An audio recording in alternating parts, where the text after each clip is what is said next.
Fox 10 Phoenix reporter Justin Lum. Of course, he is standing by live for us there in Idaho with an update on the Lori Vallow murder trial. And Justin, is jury selection still ongoing?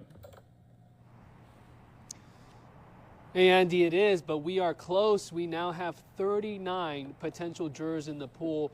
Only 3 more needed by the court to feel comfortable, and then they can whittle this down. But today, Lori Vallow returned to the courtroom wearing all black. Just to give you a description, she had her hair pulled back. It was curled. She had her glasses on, and she continued to fill up that notepad as she sat in between her 2 lawyers. But one thing that was interesting, the sketch artist in our overflow room told me she noticed Lori Vallow dabbing her eye with a tissue at one point, and this happened when jurors were asked about seeing autopsy photos of children.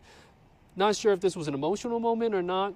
This was a very thorough process, though, throughout the past 2 days. If you've been following our coverage, you know the court has been drilling potential jurors with many specific questions of circumstantial evidence, religious beliefs, and scene graphic evidence. But the goal is to find fair and impartial jurors. We've heard from some who have seen the headlines on Vallow in Hawaii while her kids were missing back in 2020, or they've heard about J.J. Vallow and Tylee Ryan found dead in Chad Daybell's backyard, Chad Daybell being Lori's husband. Through 9 panels, we've seen so many weeded out.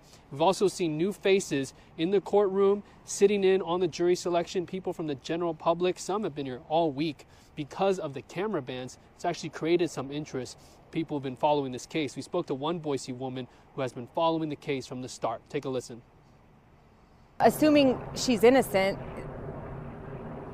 even, there's just been a lack of emotion, and as a mother, that is just really hard to comprehend, that something like of this magnitude, that she's so devoid of that.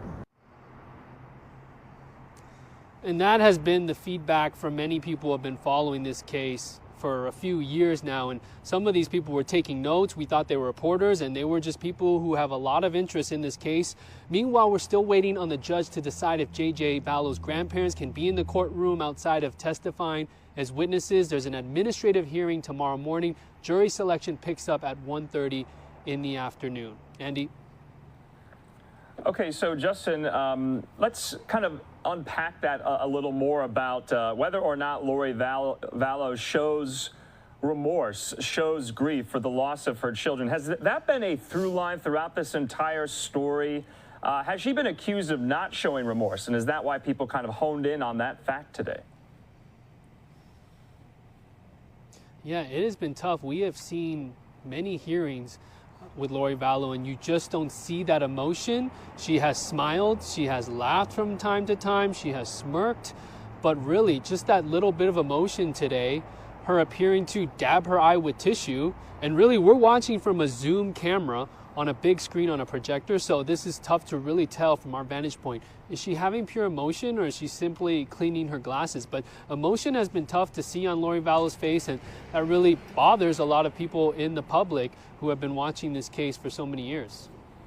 And Justin, about the jury selection and the possible potential pool of jurors, that's one of the main questions, right? Have you been following this? Are you up to date on all of the major headlines in this case? This has been a very public case since it happened. Are some jurors simply just saying yes, and are they being dismissed? Well, you aren't dismissed just because you've heard about this case, Okay. because as you know, there have been TV specials on this, documentaries, there's been a lot of coverage over the past few years. But if you know more about the players involved, you know about the kids' bodies being found in Chad Daybell's backyard, you've talked about it with friends or family, if you know a little bit too much, there's cause for concern. And if on that questionnaire, the court believes you formed an opinion about Lori Vallow, hence one person wrote, I don't know how she could be in Hawaii while her kids are missing, that was suspicious, things like that, then you're probably going to get dismissed for bias. But if you've only heard a little bit and shown that you can be fair and impartial, these people have passed and, stayed in the juror pool. All right, Justin Lum there live for us in Ada County in Idaho with some great reporting. Justin, we're going to be relying on you a lot in the next couple of weeks. Talk again. Thanks. Thank you.